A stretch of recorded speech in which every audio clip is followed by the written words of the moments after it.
Demra staff কোয়ার্টারের পাশেই মধ্য হাজিনগর বাইতুল কাসা জামে মসজিদের পিছনে এই বিল্ডিংটি দেখুন, এই যে কাত হয়ে পড়ে গেছে।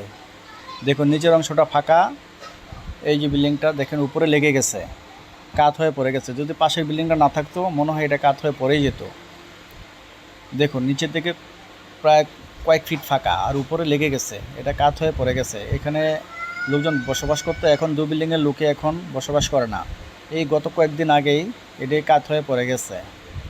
এটা পূর্ব মধ্য হাজিনগর স্টাফ কোয়ার্টার ডেমরা বাইতুল কাসর জামে মসজিদের পিছনে 2 ইউনিটের বিল্ডিংটি, 6 তলা ভবন, ছাদের উপরও রুম আছে, তার মানে প্রায় 7 তলা। বিল্ডিংটি কাত হয়ে পড়ে গেছে।